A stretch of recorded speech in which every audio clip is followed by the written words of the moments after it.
جس نے میرے روزے کی زیارت کی اس پر میری شفاعت واجب ہو گئی۔ اور اسی لیے فرمایا، امام مالک رحمۃ اللہ علیہ تو فرمایا کرتے تھے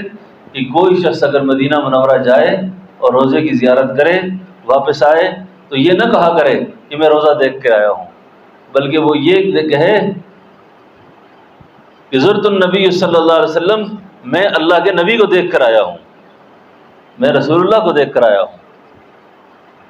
کیونکہ میرے روزے کو جس نے دیکھا اس پر شفاعت واجب ہو گئی ہے۔ اس لیے اللہ سے اس کی توفیق مانگیں، اللہ سے اس کی توفیق مانگیں، اور حرمین کے عاشق بن جائیں، حرم کا شوق پیدا کریں، حرم کا شوق پیدا کریں اور اللہ سے مانگتے رہیں۔ اور جو بات پہلے میں نے عرض کی ہے نا، اس کا بھی خیال رکھیں، اس پر لوگوں سے امیدیں نہ رکھا کریں کہ لوگ مجھے وسائل دیں گے تب میں جاؤں گا، لوگ میرے لیے یہ کریں گے۔ جس طرح بقیہ معاملات کے اندر آپ خود کوششیں کرتے ہیں، تو اس عبادت کو بھی آپ لوگوں کے رحم و کرم پہ نہ چھوڑیں، خود ہمت کریں، خود کوشش کریں کہ اللہ پاک مجھے اسباب پیدا کرے، میں خود جاؤں۔